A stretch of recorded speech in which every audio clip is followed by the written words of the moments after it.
right, welcome to AAF Creative Cast podcast. We are here today with Taher Hamid, and we are talking through his specialty in marketing, which we're excited to share with you. I'm Danielle Dobbs. I'm your host for the Creative Cast, and we are excited to share with you all of the inspiration, some education, and maybe some really good laughs. So, Taher Hamid, who are you with? Who do you work with? Like my company name? Your company name. All right. So I work at MSP-Camp.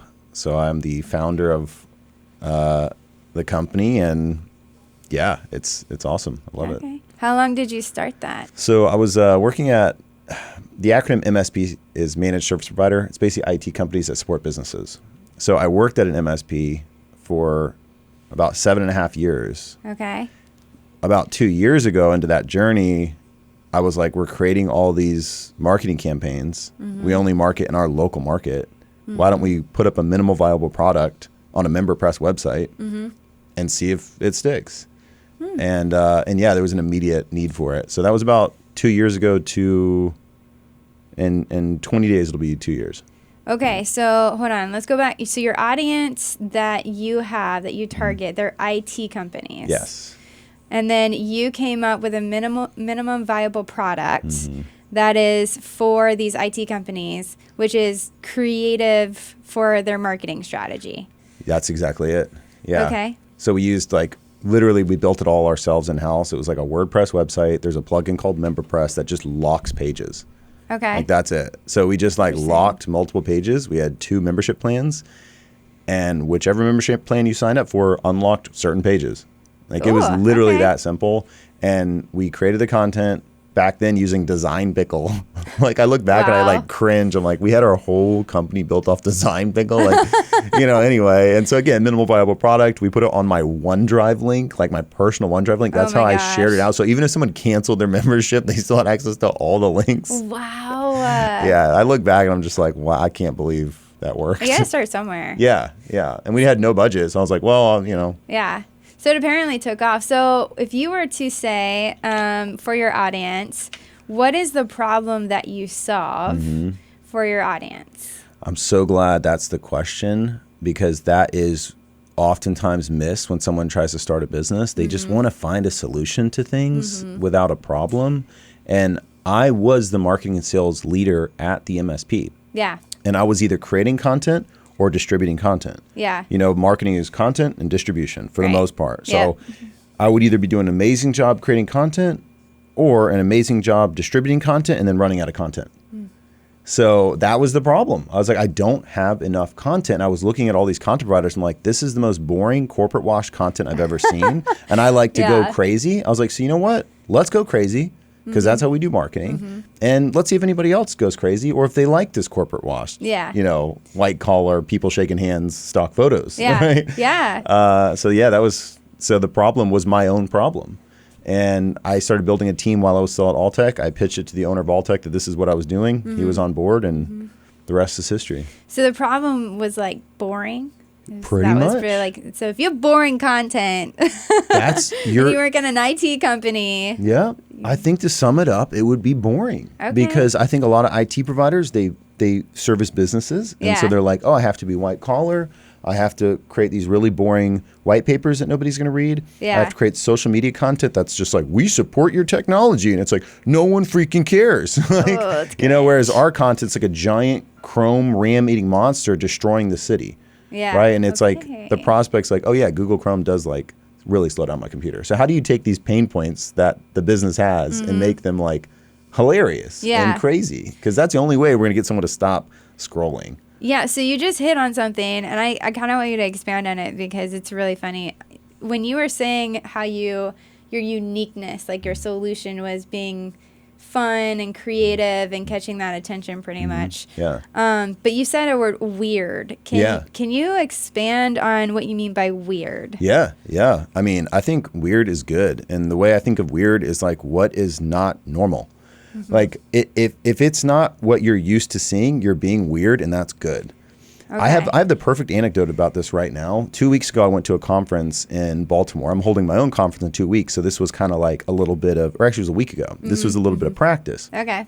And my presentation was on finding a differentiator for your MSP. Okay. Everybody likes to focus on service differentiators. We respond faster. We have all these certifications, blah, blah, blah. Those are just very hard, and they actually don't matter that much to the prospect. The prospect doesn't care. They just want you to know, like, is my computer working? Yeah. So my whole thing was like, you can differentiate with being weird and being brand, themification, all these different things. To prove the point, when they announced me for the presentation, I showed up in a $300 Yeti outfit. Okay. And I went up there in the Yeti and I went, I was just being ridiculous. Obviously, at only the start of the presentation, I needed to deliver the goods. Yeah. And then I took my mask off. I did the whole presentation in the Yeti outfit without the mask. Okay. Went well. Just found out 3 days ago, I won, of all of the 70 plus presenters, I won best presentation. What? Nice. Congrats. And why did that happen? It wasn't because my content was any better. Yeah. It really wasn't. My content, people's presentations were way better than my presentation, I felt like. Yeah. But I was the one that stuck in their mind because I was being different. different. So it just sold the point, which is really good. I also got that confidence boost before my conference. Yeah. So you're being weird. Yeah. You're a little weird. I'm a little weird. It's okay. Yeah, so if you're different, so your content, you really, really focus on how to catch what are they going to remember? Yes. How to be different, which technically, I mean, everybody thinks about that as being marketing. Yeah. So there's a little bit of creative, but would you say too, from a clarity standpoint, I mean, it's easy to understand. Is that something you look for when you're trying to figure out, okay, how weird are we going to get?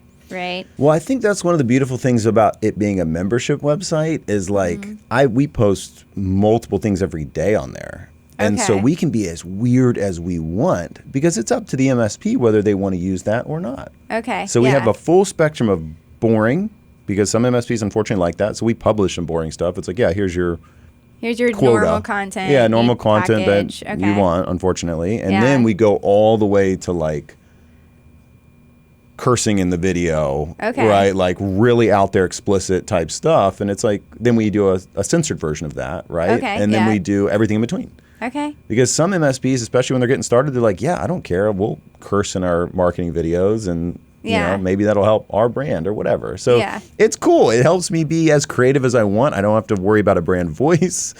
I don't have to worry about being conservative. I get to just publish whatever's on our mind. Yeah, and creative content that catches people's interest. Yeah, exactly. Makes it fun. Yeah, exactly. So what have you learned through this whole process in the last 18 months? What has something that you've learned through that process? Of starting the company, being a technically a marketing agency for IT companies. Kind of, I would really categorize you as. Yeah. So what have you learned through that? So much.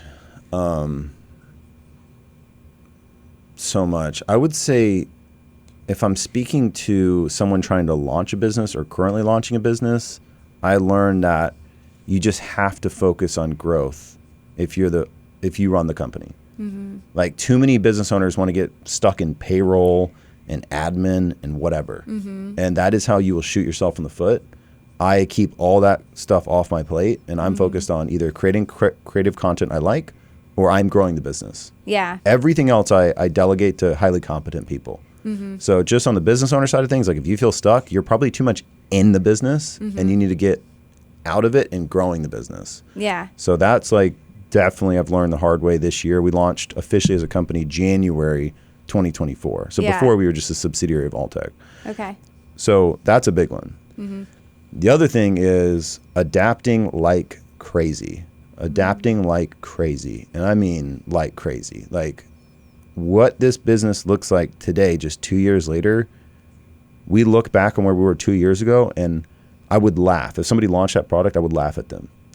Interesting. I would be like, you're ridiculous. That's not going to work. That looks terrible. Yeah. But today, the stuff we're creating, because we've adapted every single month of being in business, I'm like, I'm so proud of this. Like the websites we're building now, I'm like, these are amazing. Yeah. The new content we're creating, I'm like, I don't see anything like this anywhere. Yeah. You know, but it was a super painful process over 2 years of being like, no, what's next? What's next? What's next? What's next? Like carousels are picking up on LinkedIn, more carousel content, like vertical videos, More of that, like just adapting like crazy, like never, ever being set in your ways, even if things are going well. Yeah, that's really good. Yeah. So benefit-wise, when these IT companies come to you and they're saying, hey, we want the membership, what is your business model? You said it was 2 memberships. Is that still today, or how does it work? Yeah, we talk about adapting. So we started with 2 memberships. Okay. We went to 3 memberships. Mm-hmm. Now we're back to 2 memberships. Okay. And all in a good way. Yeah. So we killed the middle plan. Now our cheapest plan is the same price as the middle plan, right? And we still have the premium plan. So the prices have changed on all of them multiple times in 2 years. Yeah. So our Scott Plus plan was $30 a month when I launched it. Wow. Now it's $100, and it's about to go to $150 in 2 years. Wow. Right? So we 5x our membership price, and that's fine because all the people that are currently members, hey, y'all locked in. Yeah. Like, you got the price. You trusted me early. You got that price. Yeah. New people, you like what we got? Well, it's more. You just found us, and we're evolving, we're growing, and it's just that scaling process. 100%. And people are scared to raise their prices sometimes, and it's like, hey, well, we gotta grow. So we talked about the problem already. Yeah. And the problem is it's boring. It's not helping them make sales because it's not memorable. So you're creating this weird, different content, and you're saying, hey, it's easy. We're doing the hard work on the creative side. Mm-hmm. We're giving you content to be able to put out. Yeah. So at this point, what are you saving them from what are the payoffs of this? The biggest thing is structure. Mm-hmm. So oftentimes when an MSP, they're not usually marketers, they're technical. Mm-hmm. And so we are showing them, these are the 12 components of a marketing campaign, right? You have your emails, your telemarketing script, your direct mail, your infographics, your blogs, your everything within a campaign. Yeah. Them seeing that almost for the first time, they realize like, if I'm going to run a campaign to my healthcare prospects in my market, these are all 12 components. Mm-hmm. I may not do all 12 components. I might start with 3 and then work my way into have a more robust campaign. Yeah. So the structure alone is very helpful to them. And then we do a lot of trainings. Like actually right after this, I'm training multiple members in this group training aspect where we answer questions and show them what's coming. Nice. So they get that community. We spent about $50,000 making the website not just content, but more community. Okay. So school type vibe, the new school, Alex Hormozi loves pushing this school. It's a membership platform. Wait, who is it? Alex Hormozi. I don't know who that is. He wrote $100 million offers. Oh, yes. I do know who that is. So he's pushing a product called School, and that's a really good place for people to start these types of businesses. Ours are just more complex now because how much content we have, so it just wouldn't work for something like that. So we spent $50,000 to move it from not just content, but community. Yeah, I think it's great. I think we have to, because with AI, how fast it's moving, content in 3 years is going to be highly commoditized. Yeah. Someone's going to be able to say, hey, I need a healthcare campaign for my IT company. Yeah. And they're going to be able to create, and you can say, and I want it a little weird. Yeah. And it's going to be able to create everything we're creating for MSPs today. Yeah. And so we have to get in front of that. Talk about adapting. Like I already know in 3 years, like our core product is going to be almost useless. Yeah. Yeah. I mean, AI is changing the game for marketing in a big way. Yeah. Especially the sales and advertising. Now there's someone that still needs to do the work, but we don't do the work. Yeah. Right. And so if our value is the content, well, we got to adapt. So we're bringing the whole community. We're holding this ScaleCon event, and the first annual ScaleCon event in Vegas. There's going to be 300 people there year one. Mm-hmm. Huge event for our industry. So we're just moving much more into the community aspect because that's going to be invaluable no matter what happens with AI. Yeah. So what you would say is for right now with your product, with the payoffs, structure, so they can come back and get a plan and say, hey, like how if I want to set up my own marketing, I've got content and I don't have to use it all. I can use this. Yeah. And then as I grow, I can use more of what they provide. Yeah. And it's fresh content every month. Exactly. Yeah. And I think when I was sending you questions too, and you were giving me a little bit before the podcast, you were saying trial and error. Mm-hmm. So it actually saves time. Totally. And having a lot of the trial error, which can also be, from a reputable standpoint, saving grace in the sense that you're not putting stuff out there that could be, just bad for the brand reputation. Yep. So it sounds like, because I'm assuming you guys too, like it may be weird, may be different, but you obviously have that experience coming from a previous IT company. Yeah, exactly. So you know what's allowed and what's not allowed. 100%. Yeah. Yeah. And I think you explained it better than I could. I think that's exactly it. It's like one of our biggest selling points is we were at an MSP and this content works. Like it worked for us. So like they're like, oh, okay, so you got your business to 5 million with this type of campaign. I'm like, yeah. And they're like, that's all I need. Versus me coming in as an outsider and be like, hey, I have weird content. They're like, okay. It's like, no, we have weird content that has proof. Yeah, social the ROI. Proof. Yeah, there's an ROI on these things. And we hear from members like, hey, I sent this out, got 2 leads, blah, blah, blah. And it's like, cool, more social proof. Yeah. So when you were starting it with the first customers that were trusting you, was that pretty difficult to prove? Or were you just like, how did you approach that? It was so cheap that we didn't really have to prove much. Yeah. Like we don't even have a sales process. Yeah. It's $100 a month for business. That's like a Netflix subscription. Yeah. So we're kind of like Netflix subscription for content. Like there's like 70% of our members that don't even log in on a monthly basis, right? Yeah. But when they do log in and they get that one sales sheet they're going to use in a sales meeting, it's worth the $500 they paid in those 5 months because it would have cost them more to get that sales sheet. Yeah. So like, for sure. It's not like they're not logging in and unhappy. They're like, cool, I just need that for a rainy day. And then there's like our 30% that are just like running campaigns and loving it. So yeah, it was hard to get that. It's even hard to get that social proof now. We have 400 members and I'm still like, guys, what is working? Like I need to know. Like give me some information. ROI data here. Exactly. They're just like, love your content. I'm like, cool, thanks, but what's working? Yeah. Well, and you want to also continue from a marketing standpoint to understand like, hey, give me feedback about what we're providing to you. Yeah. So we can evolve it and continue to adapt. Like you said in the beginning, adapt like crazy. Like crazy. So is that like a Taher ism or is that a actual quote you got somewhere? Okay. No, I just think we need to adapt like crazy. We really do. And that's good advice. All right. So your name. Yeah. MSP-Camp. Yeah. Where did you come up with that? I love that this is like a creative podcast because I can go into all these little like exciting nuances that most people are not going to care at all about, but I think creatives are going to be like, oh man, that's awesome. Yeah. So, I had an intern at the time and he was an unpaid intern working with me at Alltech.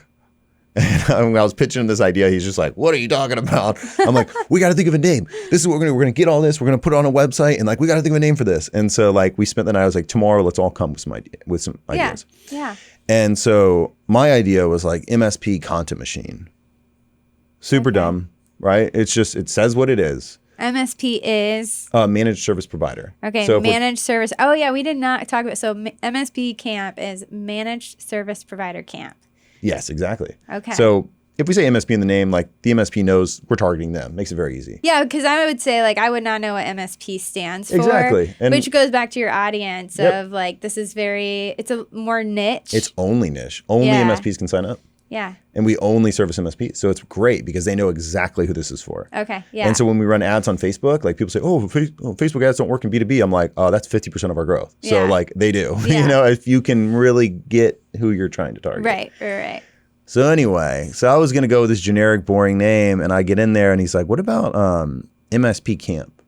And I was like, MSP-Camp? I was like, like why? Like, what do you, like we're servicing IT companies. Camp is the antithesis of technology. Camp is the lack of technology. Like what? And he's like, no, it's short for campaigns.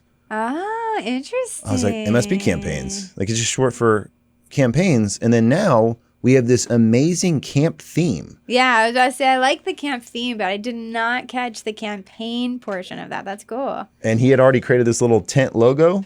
That logo he presented that day before this was even a thing is still the logo we're using today. That's awesome. It's just a simple hand-drawn tent. Oh my gosh. And I just, as soon as he hit, I was so anyway. I love it. Yeah. So like just because even from MSP-Camp, I'm thinking about camp and community and you have this viable product that's about it sounds like you're evolving to making it more of a membership community. Exactly. So the camp really worked out with you for a long term. Like accidentally, it worked perfectly. Yeah. And we really go hard on the camp thing, like badges on the shirt. The website's totally camp themed. Everything we do is camp, camp themed. It just makes us stick out over the other providers. Yeah. So themification is a very powerful form of marketing for certain industries. Yeah. And since you're a boy dad, you better be taking your kids camping. 100%. That's like your personal brand as well now at this point. I know. I'm like, God, I got to start camping. I know. Like, you don't camp now at all? No. I mean, I love camping. I just haven't been able to do it. Really. Yeah. Well, you got young kids. How old are they again? 2 and 5, and we got one more on the way. Yeah. So, but yeah, when they get older, like absolutely, like been waiting to spend money on an RV. No, gosh, from a marketing standpoint, and this is totally the creative side of me that's coming out, but it's just fun to think like, man, I could make like the tent like comparable to this in our company, and like the fire comparable to this in our company. There's such a fun theme you can just continue to evolve your brand off of. That's 100%. So cool. The meeting today at 2 p.m. is fireside chat with all the members. You know, it's just stuff like that. I love it. It just makes it a little more fun. Do you sing Kumbaya? Do you sing? We can. You should do that. I'm down. We're going to have to do that. I'm going to open it today in the meeting. Like, we're going to start with that. Company culture. Yeah. Singing. That's awesome. Well, awesome. So we've covered your audience. We covered the problem that you solve. We covered the solution that you provide, which is that creative content. If somebody wanted to get a hold of you to be able to say, hey, I want to contact Taher, how would they get a hold of you? The MSP-Camp? And your website, just so everybody knows, it's www.msp-camp.com. Yeah. MSP-Camp wasn't available for some reason. Okay. So we went with MSP-Camp. Interesting. But it's become available. A member bought it for me. He's holding it for me, which is just an interesting story of loyalty. I was like, dude, that's awesome. He's like, don't even pay me. I love your podcast. Yeah, why don't you share that? Yeah, he just bought it, like, because it wasn't available when I was setting up the website. So I just went MSP-Camp.com, and like a year later, he's like, hey, I just saw MSP-Camp.com is available, so I bought it. He's like, so I'll transfer it to you anytime. It's been a year, and I keep forgetting to get it transferred. But you know, he's like, don't. The busyness of a business owner. He's like, don't even pay me. So that was just cool because it's like just members are so happy with what we're doing and what they're getting that like he was able to do that for me. I'm like, dude, that's so cool. Like, wow. But anyway, I forgot what the original question was. MSP. How would people get a hold of you? Okay. My email's the worst. Okay. I'm thinking about setting up a auto reply on emails. If someone emails me, it's like, hey, I suck at email. You know, like literally like just an auto reply, like don't email me, you know? Okay, yeah, yes. Please don't email me. I barely get to it. Yeah, it's pretty bad. But you know, LinkedIn, surprisingly, like if someone LinkedIn messages me, I'll usually get back to that because I get way less of that. Yeah. So I'm on LinkedIn a lot. It's weird. Back in the day, LinkedIn, like you just did it to have a LinkedIn. Mm-hmm. Now, unfortunately, it's turned into like an actual viable social media product. I don't know what changes they've made on LinkedIn, but like I find myself scrolling LinkedIn, which is 2 years ago would have been like, I'm a loser. Oh yeah. I love LinkedIn personally. I'm on it constantly right now. Talk about adapting whatever they did to the business model to curate the content that's being on. I know. You know, obviously there's a bunch of dudes and dudettes or whatever that post things that are just so cringy, but it's still kind of interesting to read, you know? For LinkedIn, you mean? Yeah. They're just like, this is how awesome I am. You know, it's like, oh, good. Double thumbs up. Yeah. Yeah. But anyway. Yeah, and it's just different from Facebook and Instagram. I mean, it's a different purpose for the platform. And especially if you're a professional and you're growing, like that's really where you need to be from a personal branding standpoint and from a business standpoint, especially if you're B2B. Yeah. Oh, 100%. If you're B2B, like, it is where it's at. So yeah. Awesome. Well, is there anything I didn't cover as far as like how you built, how you got here with your company? How many employees do you have? 4 in Lakeland and then 12 in the Philippines. So, wow. Yeah. Okay. The Philippines. Yeah. How did you connect with the Philippines? There's a website called onlinejobs.ph. Okay. And some of the talent in the Philippines are exceptional. Awesome. I mean, all of our video editors, most of our graphic designers, SEO people, website designer, website developer. A lot of the way I think of it, it's like I'm the architect. Yeah. My project team, like Steven, who's, again, that intern, he started 2 years ago. Now he's my creative director, making a whole lot more. Wow, I'm loving his job. That's awesome. Those are my contractors. Okay. Right? So I set the vision. Yeah. These are the contractors. I don't want my contractors really swinging hammers much. Yeah. Right? Like I need them managing the projects, keeping clients happy, laying out the grid. And then most of the Filipino staff are the highly skilled hammer swingers. Yeah. Right? So if we have a vision for a website, this is it. We get the copy, blah, blah. they're the ones that are putting the pieces together. They never talk to clients, right? If they wanted to, they could, but like they don't. We just keep them on the work. Yeah, but they're good at. They're amazing. They're amazing. I mean, it's insane. Yeah. Like Philippine, whatever they're doing the right thing. Cool. Yeah. So when are you and Lindsay and the boys gonna go to the Philippines? I would never even get on a plane with Torrin to go. We went to California. It was 5 hours. I'm just like, I love you, but I'm gonna squeeze you. So never, probably, actually, until they're in high school. Traveling with kids. Oh my God, it's brutal. I've heard it's crazy. It's brutal. Yeah, you got to take like an extra like fifth suitcase just for like all the stroller stuff, and it's brutal, especially heading into 3 now kids. But yeah, so awesome. Yeah, I think things. Just to wrap up, I think I feel like if someone's still listening to this, you know, I have my own podcast, and it's funny. You see like this drop-off number, no matter how good the podcast is, right? Yeah. But the number that stays are usually the ones that I get comments from, and people are like, oh, that was very helpful. So I think for anybody listening to this, they must have really enjoyed it or got something out of it. Yeah. And that might be because they're trying to launch their own business, or it might be because they're unhappy in their current career, or it might be someone that's launched a business and they're feeling frustrated. So I would just say, one, if you have a business idea, take the leap, do it after hours. The amount of resources we have as marketers and creatives is insane now. Yeah. Like Canva, MemberPress, WordPress, all these things, we can figure it out and build a minimal viable product in a month. Yeah.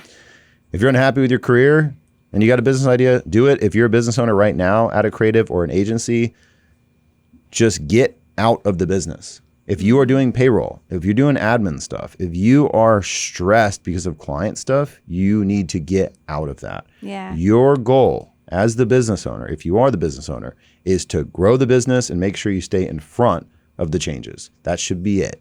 Yeah. Because I'm very fortunate and grateful. Our growth in the last 2 years is like a hockey stick. Yeah. And I'm not saying I'm awesome. I'm just saying I've prioritized growth, and it shows. So if someone's frustrated right now because they're not growing enough, you're not prioritizing enough. That's oftentimes what's happening. We're prioritizing busy. Yeah. Yeah. That's I think awesome. that'd be pretty much it. Thanks. Yeah. So adapt like crazy. That's his message. I love that stuck. Yeah, it did. I mean, that's where I was going with that. Or I remember the middle and in the beginning. Like you've really talked about growth and that importance, and even conversation around AI or just trying to get your priorities with time. I mean, that's so important. So Awesome. One of the last questions I was going to ask you. Yeah. Is if you had a book that you would recommend, what would it be? Ooh, that's a good question. I read 3 books that I read before I launched the business to like kind of prepare me for it. Okay. So, but I'll give my primary recommendation. You give all 3. Okay. Yeah. So one was called Launch. Okay. And it's just like, how do you launch a new business or product in the digital age? So it's primarily for digital businesses. Yeah. So Launch. It's amazing. And I followed it like a blueprint. $100 million offers by Alex Hormozy. Yeah. I mean, I know people, for some reason he gets a lot of hate, but like if you read the book, it's like, this is gold. Some of it's like common sense, but it's just still good to like have it in one place. And the one that I recommend more than anything, and the one that really guided most of my trajectory as a growth-centered business owners, is Russell Brunson's Traffic Secrets. Interesting. Again, Russell Brunson is someone that gets a lot of hate because he sells a lot of stuff. But when it comes to marketing, he is an absolute genius. And if you read Traffic Secrets, if you're having issues getting people to your website, if you're having issues getting people to sign up for your product, read Traffic Secrets. Okay. And you'll be fine. I mean, it is like that. Like literally, I've never had a more actionable book in my life. Wow. For what I'm doing than Traffic Secrets. And I've never even heard that one. Oh man, he's a hero. Wow. Okay. I read all of his books. There's .com Secrets, Traffic Secrets, and Expert Secrets. They're all great, but Traffic Secrets is the one that got me to get people to sign up. Yeah. Wow, that's so cool. He's a legend. I actually just met him. You met him? Yeah, I met him Sorry, can I tell one quick story? Yeah, please do. So talking about just like doing it. A mentor of mine who's a competitor actually in the space. He owns a big company called the Tech Tribe, but we're like friends and we pass members to each other. Like, he's a mentor of mine. He went to a conference called Magnetic Marketing and he invited me. It was May 2nd to May 4th. And I just wanted to meet him, so I was down to go anyway. And I found out Russell Brunson was going to be there. You know, it's usually $250,000 for this person for him to even come speak at a conference. Wow, yeah. So anyway, it turns out he owns the company Magnetic Marketing now. So I went there. We did the conference. It was amazing. Cool. I learned so much. Got Russell Brunson to sign my book. Mm-hmm. May 2nd of this year. So that was 4.5 months ago. Yeah. And I was talking to Nigel, the guy who owns the Tech Tribe. And he's like, oh, mate. He's Australian. Oh, mate, I'd love to do one of these events, mate. He doesn't say mate that much. It was a good try. It wasn't, but thank you. And he's like, oh, I'd love to do one of these. And I'm like, oh, man, it's cool. And he's like, yeah, it'll be like $250,000. And I'm like, what? He's like, yeah, to do an event like this, it's at least $250,000. And I'm like, that's crazy. Didn't think anything of it. Yeah. But anyway, 2 weeks later, I'm sitting at my desk talking about community, thinking about community. Mm-hmm. And I think back to that conference, and I was like, there is nothing at that conference that I can't do. Huh. There was no speaker. There was no... The badges weren't anything special. The swag bags weren't anything special. Yeah. The agenda wasn't anything special. I was like, I could do this. Yeah. So June 1st, I reached out to Nigel. I said, I'm holding a conference. I was like, you down? Oh my gosh. And he said, oh, mate. And then he goes, yeah, let's do it. So 3.5 months ago, the idea was born to hold a conference. Is this what you're doing in like 2 weeks? That's what we're doing in 2 weeks. Oh my goodness. You pulled that thing together so fast. And we got 32 sponsors. Sponsorship dollars was like $180,000. Wow. In 2 months. We have 300 people registered to attend an event in a industry that notoriously gets 50 to 60 people. Listen up, people. Listen up. Wow. And I was just like, one, didn't expect that. Blew me away. It could have bankrupted my business though. Yeah. Right? Because it's going to cost $350,000. Yeah. And if I didn't get the sponsorships and we didn't get signups, I would literally go bankrupt. That's that entrepreneurial risk side you've got there. Because I already had engaged membership. We got 400 members. I'm like, come on. Like, they're going to be down to come meet me and learn from us and everything. So it was a calculated risk, but a risk nonetheless. And 2 weeks from now, it's what we've been spending the last couple of months on. We are holding one of the largest channel events in this entire industry year one. And I'm not saying it again to say I'm cool, right? I'm just saying it to say I almost didn't do that. That's amazing. A year ago today, or less than a year ago, we tried to hold our first in-person event. Yeah. In Orlando. Bombed. Yeah. We had 3 people there. Wow. That was less than a year ago. Wow. And so I could have been discouraged, and I could have said, it's not cut out for me, or like, people don't actually want to come meet us or learn from us. Yeah. But instead, I put all that aside, and I said, you know what, we got to adapt. That was free. We got to make it paid. Yes. We got to get sponsors. We got to do it somewhere cooler. We got to do it. We got to go bigger. Yeah. And so, yeah, it's cool. Hopefully it goes well. I mean, I could totally choke on stage. It could suck, but we have 30 speakers coming, 300 attendees coming. Like, it should be a good time. Well, I've been seeing your stuff. You've been doing a great job marketing. Thank you. Yeah. I mean, I don't know anything about managed service providers, but I do know that you're having an event called ScaleCon, right? Yes, ScaleCon. So the message is getting out. That's awesome. That's a great story to end with. Thank you for sharing that. Awesome. Yeah, I hope it didn't seem like I was trying to be egotistical. I just wanted to share for the listeners, like, even when you fail, the dawn is darkest, or the night is darkest for the dawn. Like, just keep on pushing through. Yeah, and keep putting yourself out there. Yeah. I mean, you have to continue to get out of your comfort zone. And like you said, calculated risk, right? But just continuing to push forward and believe in what you do. And when you're passionate like you and just continue, I mean, people see that. I mean, they like see that you're passionate about what you do. They know you're good for your word. I mean, even in the beginning of the podcast today, you were like, you know, you've got to be all about your product and how you're being more creative as the owner. So you're like, you pulled out a payroll and all these other things, but you're still passionate about your product and how you're adapting. Yeah. Totally, so adapt like crazy. Adapt like crazy. That's how we're gonna go. That's the message. So, well, thanks for coming on the show, being one of our first interviewees on the AAF Creative Cast podcast. We appreciate all those who listened today. And we'll wrap up. Stay tuned for our next interview that we published. And thanks for joining us. Thanks, everybody. Appreciate it. Thanks for having me.